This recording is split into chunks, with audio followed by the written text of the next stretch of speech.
Nu, sveicināti! Šodien es gribu iepazīstināt visus ar Vivitu. Un Vivita noteikti pati pastāstīs par sevi. Un tieši tāpēc man pirmais jautājums, Vivita, tev tāds arī ir. Kas tu esi? Jā, šitas ir ļoti labs jautājums. Viņš vienkārši, man liekas, ir jautājums, ko bieži vien cilvēki visas dzīves garumā meklē un pie labākā scenārija atrod. Man šķiet, ka es esmu atradusi to savu atbildi sev. Un man tā ir, es esmu dvēsele. Es esmu mūžīga dvēsele. Un tas, ka man ir vārds, vai man ir fiziskais ķermenis, vai man ir emocijas vai prāts, tas viss ir tikai ap šo te dvēseli. Tā ir tā mana pārliecība. Jā, paturpinot, protams, ka mēs katrs mēģinām nonākt uz tā savas dvēseles, ir sirds ceļa, jo, lai rastu kaut kādu piepildījumu jēgu savai dzīvei, un tad šī gadījumā tas mans dvēseles ceļš ir mani aizvedis no Latvijas projām uz Gruziju, un kardināli izmainījis manu nodarbošanos.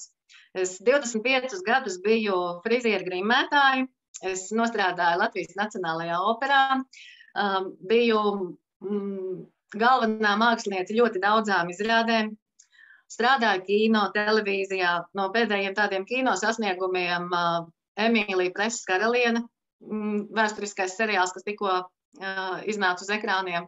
Tas arī ir mans pieredzes darbs, tā kā, un šobrīd, jā, es esmu Gruzijā, es esmu pārtraukusi savas profesionālās darbības skaistumkopšanas jomā, ja tā var teikt, un šobrīd esmu online apmācību trenere, ja tā var teikt, un mācu cilvēkiem pašiem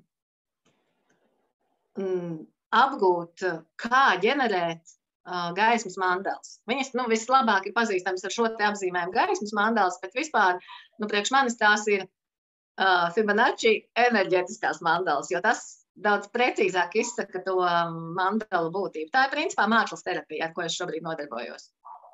Redzu, man tieši ir jautājums, kur šeit tu vari varbūt tā izskaidrot, kas ir šī gaismas mandela.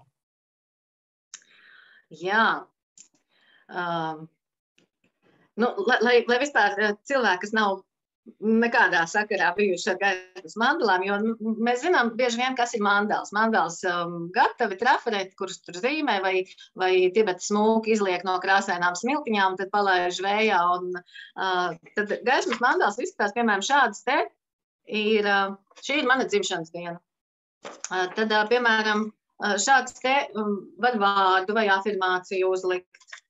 Tad ir tādas mandelas, ko izveido no punktiņiem un pēc tam izkrāso. Tās tādas terapeitiskās mandelas.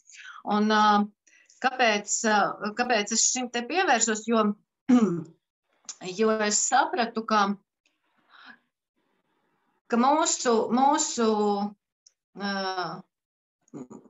mūsu rokās ir iedots tāds instruments, kas var izmainīt katra personisko realitāti. Un tas izklausās varbūt absolūti neiespējami un kosmiski, bet tā ir, jo krāsa, katra krāsa, kas šitai te ir, tas ir noteikti, tas, ko mēs redzam, ir noteikts gaismas stara vilnis. Un tur darbojas fizikas likumi, tur darbojas optikas likumi, tur darbojas sakrālās ģeometrijas likumi, tur darbojas zelta griezums, pēc kura vispār viss visums griežās.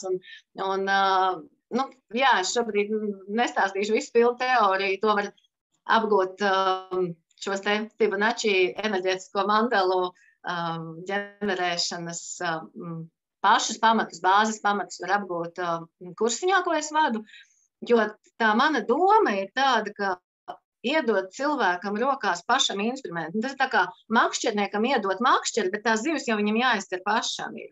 Un tas mans uzdevums šajos kursiņos ir iemācīt pašus pamatus, kā var uzģenerēt sev mandelu tā, lai viņa iedarbojās uz to apkārtējo lauku, kurā tu atrodies.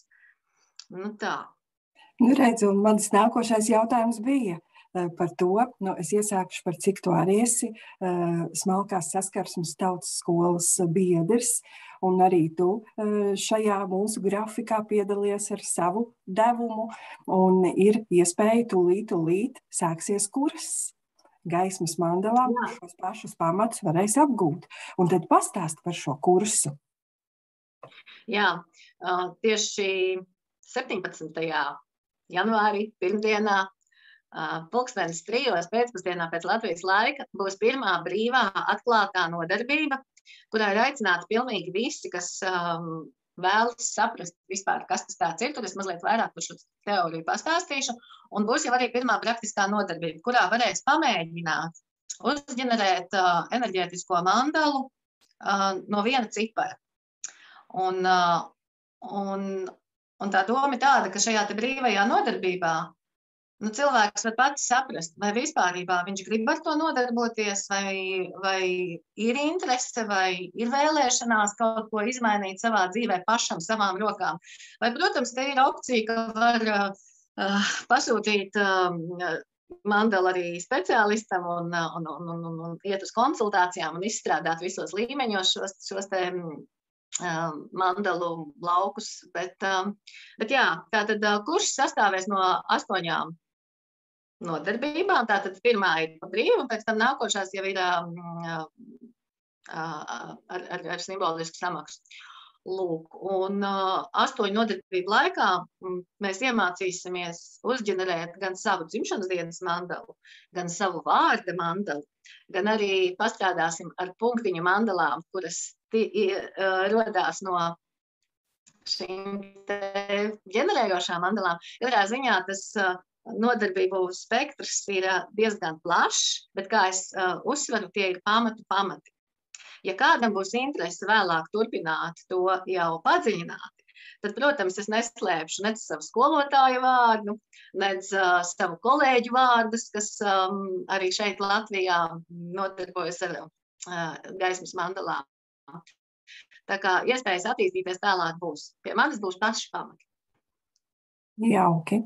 Vai es atbildēju uz tavu jautājumu? Jā, tu atbildēji. Es domāju, atbildēji noteikti. Un ir ieskats arī tiem, kas klausās, ir ieskats, kādas ir iespējas un ko var apgūt.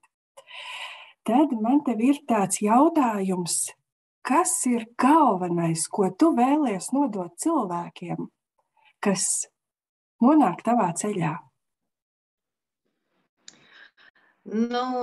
Es jau mazliet pirmīt pieskāros, ka tā mana pārliecība ir, ka mēs katrs varam izmainīt savu dzīvi, ņemot rokā tos instrumentus, kas mums no visuma, no Dieva, no cilvēkiem, kurus satiekam, jo nekas jau nenotiek nejauši. Viss tas, ko mēs apgūstam, kad ar to daloties, viens otru bagātinot, mēs varam riktīgi izmainīt savas dzīves. Piemēram, es pirms vēl pāris mēnešiem nedomāju, ka es turpmāk dzīvošu Gruzijā, piemēram. Ja? Lūk. Un tā mana sajūta ir tāda, tas laikam varbūt būs pa skaļu teikts, ka tā ir tāda misijas apziņa, bet kaut kas uz to pusi, jo ja man izdosies maksimāli daudz cilvēkus ieinteresēt tieši ar šo te manis atklāto instrumentu Fibonacci mandalām, tad šie cilvēki tiešām varēs risināt gan savas fiziskās kaitas, dziedināt, gan uzlabot attiecības, gan vieglāk sasniegt savus mērķus, jo tāpēc, ka šīs mandalas, viņas darbojās visos enerģētiskajos plānos, gan fiziskajā, gan mentālajā, gan emocionālajā, pilnīgi visos. Un tā mana sajūta ir tāda, ka plus vēl klāt apzinoties, ka mēs lielā mērā sastāvam no ūdens, un tas ir tas otrs mans lauciņš, kur es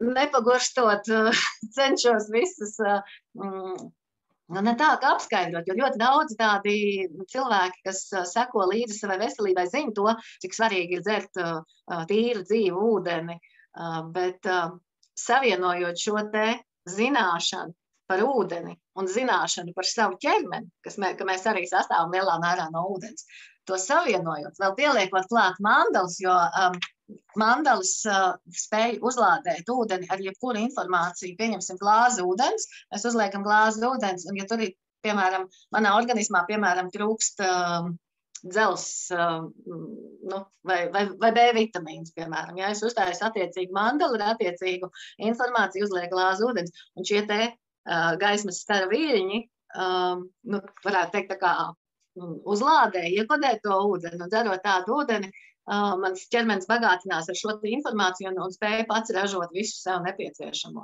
Ne par velti ir cilvēki, kas vispār spēja dzīvot bez ēdiena tikai no prāns, jo tāpēc ķermenis ir tik gudrs, ka viņš spēja pats visu ražot. Un tā ir tā mana sajūta, ka lai pēc iespējas maksimāli vairāk cilvēkiem šito te apskaidro, apgaismo, iemāc, iedod instrumenti, ņemiet, dariet. Es domāju, ka tu jau to dari. Un tā, Vivita, man ir pēdējais jautājums tev. Kāds ir tavs sapnis? Mans sapnis ir ļoti saistīts ar šo te iepriekš minēto atmodināt, pat neatmodināt, jo drīzāk tos, kuri jau ir atmodušies, mazliet bagātināt vēl ar kādu instrumentu. Ar Fibonacci mandalām, ar hidroplazmu, ar dzīvo ūdeni, ar visām šīm lietām, kas spēja uzlabot cilvēku dzīves. Un mans sapnis patiesībā tāds tīri cilvēciskais, zinot to, ka mana dvēsele ir mūžīga, bet šeit uz zemes var pieredzēt tik daudz dažādas pieredzes, prieku, bēdas, laimi, skumjas, visas šīs emociju gradācijas. Tad tas mans cilvēciskais sapnis ir nodzīvot līdz 150 gadiem, vismaz, pie pilna saprāta, pie labas veselības un maksimāli daudz cilvēkiem palīdzēt ar tiem instrumentiem, kas ir manās rokās. Tik vienkārši. Burvīgi, es tev novēlu, lai top. Labi, paldies, Vivita, par sarunu, un tad jau uz tikšanos. Paldies, David. Pateicos tev. Paldies. Visu labi. Atā.